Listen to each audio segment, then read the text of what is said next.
क्योंकि किसान अगर नहीं है तो हम भी नहीं रहेंगे। यहाँ पे भी हमें ज़रूरत पड़ेगी कि हमें लगेगा कि सड़क पे हमें प्रोटेस्ट की ज़रूरत है, तो हम सारे लोग उनके साथ हैं। और जो चोर और जो देश को लूट रहे हैं वो सारे लोग संसद में बैठे हुए हैं। बहुत सारे वकील बिना किसी फीस के उनके लिए मुकदमे लड़े हैं हम लोगों ने। हमारे घर का परिवार है और उस परिवार के लिए आप नहीं कर रहे हैं तो आप आ जाओ जंतर मंतर पे, रोज 5000 लोग प्रदर्शन कर रहे हैं। आप कह दो भाई 5000 लोगों को बुला लो। का कोई माहौल खराब नहीं होगा, उनको एक पर्टिकुलर जगह दीजिए प्रोटेस्ट करने के लिए, जो सबका राइट है।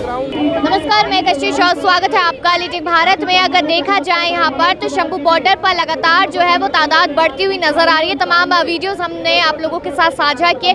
5 लाख लोग यहाँ पर बताए जा रहे थे, जिसकी संख्या बढ़ते बढ़ते 8 से 10 लाख भी पहुँच सकती है। लेकिन यहाँ पर सरकार शायद फिर से ध्यान नहीं देती नजर आ रही है। एक समय वो था 2 साल पहले का, जब यहाँ पर देखा गया था कि किसान अपनी मांग लेकर आए और सरकार को घुटने टेकने पड़े। लेकिन उसके बाद यहाँ पर देखा जाए तो किस तरीके से एक बार फिर से तमाम मांगे लेकर आए हैं। और ये जो जमावड़ा है, कह लीजिए, ये जो प्रदर्शन है, इससे पंजाब हरियाणा में नजर नहीं आ रहा, दिल्ली में भी नजर आ रहा है। मेरे पीछे यहाँ पर कुछ वकील हैं और मैं आपको दिखाना चाहूंगी कि जो लगातार यहाँ पर किसानों के हक की बात कर रहे हैं, किसानों के समर्थन की बात करें कि हम किसानों को समर्थन देंगे। इस तरीके की तमाम लगातार बातें यहाँ पर की जा रही है। वो यहाँ पर पोस्टर देख सकते हैं। जनता भाई हमारे साथ यहाँ पर मौजूद है। तमाम सवाल लोगों के मन में है कि आखिरकार यहाँ पर किस तरीके से देखा जाए कि यहाँ पर समर्थन मिलता नजर आ रहा है। पुलिस अपनी मुस्तैदी करती हुई नजर आ रही है। अलग अलग बॉर्डर्स पे देखा जाए तो पुलिस लगातार यहाँ पर डबल ट्रिपल लेयरिंग लगाते हुए नजर आई है। बैरिकेडिंग में हमने तस्वीरें आप लोगों के साथ साझा की है। और अगर जाम की बात की जाए तो दिल्ली में भी अलग अलग जगहों पे जाम देखने को मिल रहा है यहाँ पर। और गाजीपुर बॉर्डर हो गया, टिकरी बॉर्डर हो गया, चिल्ला बॉर्डर हो गया, हर जगह जाम का सामना आम जनता को करना पड़ रहा है। यहाँ पर कुछ वकीलों से भी बातचीत करेंगे और जानेंगे किस तरीके से यहाँ पर किसानों का समर्थन कर रहे हैं। हमारे साथ यहाँ पर मनोज कुमार जी मौजूद है। सीधा सवाल यहाँ पर करेंगे। सर, सीधा सवाल ये कि वकील जो है वो किस तरीके से किसानों का समर्थन कर रहे हैं? मैडम, हम कोर्ट से लेके सड़क तक हर जगह जहाँ पे भी हमें ज़रूरत पड़ेगी, चाहे वो डिस्ट्रिक्ट कोर्ट्स हों, चाहे वो हाई कोर्ट हो, सुप्रीम कोर्ट हो, वहाँ पिटीशन फाइल करेंगे, सरकार को मजबूर करेंगे। और उसके अलावा जहाँ पे भी हमें ज़रूरत पड़ेगी कि हमें लगेगा कि सड़क पे हमें प्रोटेस्ट की ज़रूरत है, तो हम सारे लोग उनके साथ हैं। क्योंकि किसान अगर नहीं है तो हम भी नहीं रहेंगे। लेकिन ये कहा जा रहा है सरकार की तरफ से कि जो असली का किसान है वो अभी भी खेती कर रहा है और जो वहाँ पर बैठे हैं वो देशद्रोही है, राजद्रोही है, खालिस्तानी, तमाम शब्दों का इस्तेमाल कर रहे हैं। मैडम, इस बारे में मैं ये कहना चाहूँगा कि जो असली के नेता हैं वो अपने घर बैठे हैं और जो चोर और जो देश को लूट रहे हैं वो सारे लोग संसद में बैठे हुए हैं। ऐसे बहुत सारे नेता हैं जिनके ऊपर बहुत सारे मुकदमे हैं। तो इसका ये मतलब नहीं है कि जो किसान है वो घर में बैठा है और जो किसान प्रोटेस्ट कर रहा है और देशद्रोह और राजद्रोह कर रहा है। लेकिन देखा जाए पिछली बारी का समय तो एमएसपी की मांग लेकर आए थे यहाँ पर। अब कह रही है सरकार, अनुराग ठाकुर कह रहे हैं कि तमाम मांगे बढ़ाई गई है, अब मांगे माननी पड़ेगी तो उसके समय चाहिए और किसान समय यहाँ पर सरकार को दे नहीं रहे हैं। मैडम, ये सरकार को पहले ही सोचना चाहिए था। जब सरकार ने जब 3 काले कानून वापस लिए थे, उस समय पे सरकार ने कहा था कि हम जल्दी ही एमएसपी के लिए और इस कानून को बदल के और जो किसानों के हित में जो कानून होगा उसको हम लाएंगे। लेकिन सरकार ने ऐसा कोई भी कानून अब तक कोई कदम नहीं उठाया। बाकी जितने भी उन्हें अपने हिसाब से उनको जो ठीक लग रहा है वो सारे कानून वो पास कर ले रहे हैं, चाहे वो राज्यसभा हो चाहे लोकसभा हो, हर जगह से कानून पास करा ले रहे हैं। लेकिन किसानों के लिए, बेरोजगारी के लिए, भुखमरी के लिए, महंगाई के लिए सरकार कोई भी कानून पास नहीं कर रही है, ना उसके लिए कोई कदम उठा रही है। जब पहले प्रदर्शन हुआ था तब वकील कहाँ थे, ये सवाल। ये सारे वकील किसानों के साथ थे और हम सारे लोग यहाँ से लेके जंतर मंतर, इवन हम लोगों ने जितने भी किसानों के ऊपर झूठे मुकदमे किए गए थे उनमें हम सभी लोगों ने उनको किसानों के साथ खड़े थे। बिना, बहुत सारे वकील बिना किसी फीस के उनके लिए मुकदमे लड़े हैं हम लोगों ने और आगे भी लड़ते रहेंगे। जो गलत मुकदमे, फर्जी मुकदमे में किसानों को मुकदमे में लगाए, तो बेसिकली हम सारे उस समय भी जितने भी एडवोकेट्स हैं वो सारे लोग उस समय भी किसानों के साथ थे और आज भी हैं। किसानों के लिए ये लोग इतना कर रहे हैं। मैं कह रहा हूँ कि मोदी सरकार क्या है? मोदी सरकार एक माननीय सरकार है।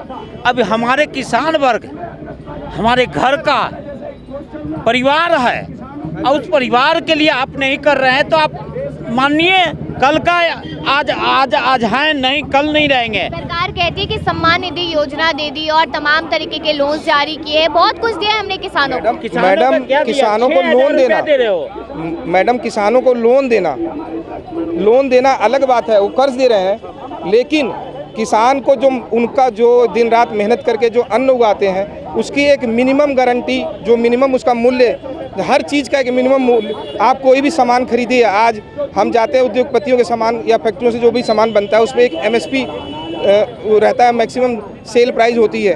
तो किसान भी तो यही कह रहा है कि भाई मेरा जो कम से कम एक स्टैंडर्ड प्राइस डिक्लेयर कर दो, जो सरकार जितने भी अनाज खरीदती है किसानों के द्वारा, वो इसका एक स्टैंडर्ड प्राइस के लिए कानून बना दो आप। क्या ये सही लगता है कि जिस तरीके से बॉर्डर्स पे बैठे हुए हैं, उग्र हो रहे हैं यहाँ पर, वो सही है? मैडम आप वहाँ पे जाके पता करिए। शंभू बॉर्डर पे कल थी। मैं ये कहना चाहता हूँ कि वो उग्र होना गलत है, लेकिन सरकार क्या कर रही है? वो तो सिर्फ दिल्ली आ रहे हैं ना। आप दिल्ली आने के लिए जंतर मंतर में प्रदर्शन करेंगे या किसी प्रधानमंत्री के घर के बाहर या लोकसभा के बाहर करेंगे। आप दिल्ली आने से पहले ही वो इतनी बड़ी बड़ी खाई खोद दे रहे हो, इतने बड़ी बड़ी कील लगा दे रहे हो, तो वो क्या करेंगे?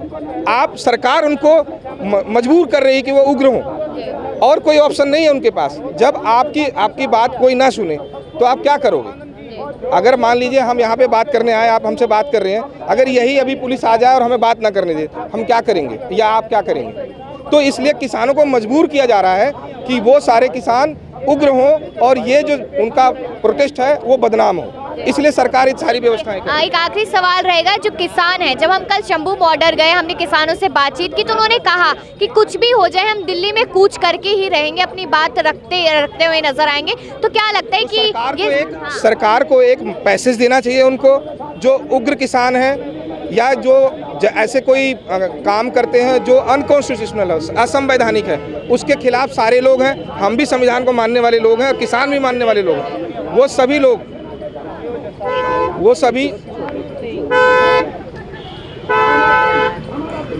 तो इसलिए किसानों से मिलने में क्या बुराई है? सरकार अगर कहती है कि भाई किसान सारे मत आओ, आ जाओ जंतर मंतर पे, रोज 5000 लोग प्रदर्शन कर रहे हैं, आप कह दो भाई 5000 लोगों को बुला लो, कोई ऐसी समस्या नहीं है। लेकिन सरकार अपनी एकदम तानाशाही चला रही है, जो किसानों की बात नहीं सुन रही है। तो हम वकीलों की भी जिम्मेदारी बनती है कि हम किसानों के साथ हो, जो सही है उसके साथ हो। अगर कोई किसान असंवैधानिक काम करता है, कोई क्रिमिनल एक्टिविटी में है, तो उसको हम मना करते हैं, हम उसकी निंदा कर रहे हैं। लेकिन सरकार की जिम्मेदारी है कि सरकार उनको बुलाए, उनसे बातचीत करे। सरकार तो उनसे बातचीत नहीं कर रही है। ऐसा माना जा रहा है कि सरकार डर गई है यहाँ पर किसानों से? बिल्कुल डर गई है सरकार, तभी तो किसानों को आने नहीं दे रही है। अगर मान लो अगर डरती नहीं तो उनको आने देता, उनसे बातचीत करने का अवसर देते हैं। लेकिन ये माना जा रहा है ना कि अगर दिल्ली में कूच कर लेंगे तो फिर दिल्ली का माहौल खराब हो जाएगा उन किसानों की वजह से। दिल्ली का कोई माहौल ख़राब नहीं होगा, उनको एक पर्टिकुलर जगह दीजिए प्रोटेस्ट करने के लिए, जो सबका राइट है। रामलीला ग्राउंड बहुत बड़ा ग्राउंड है, वहाँ पे आप लोग कब तक साथ देंगे यहाँ पर किसानों का? मैम यहाँ तो साथ देने का पूरा ज़िंदगी भर तक का साथ है, क्योंकि अन्नदाता हमारा ऐसा है कि जो हमें खाने के लिए देता है, जो हमारे जीने के लिए अवसर प्रदान करता है, वो अन्नदाता देता है। बिल्कुल, आपने सुना यहाँ पर तमाम वकील हमारे साथ हैं जिन्होंने अपनी राय दी है कि यहाँ पर किसानों का जो साथ है वो शुरुआत से दे रहे हैं और आखिरी तक देंगे यहाँ पर किसानों का साथ, क्योंकि सरकार पूरी तरीके से गलत कर रही है, तानाशाही कर रही है, अन्नदाताओं के साथ गलत कर रही है। आपको भी क्या ऐसा ही लगता है? इस पर अपनी राय दीजिएगा। देखते रहिए लीजिंग भारत।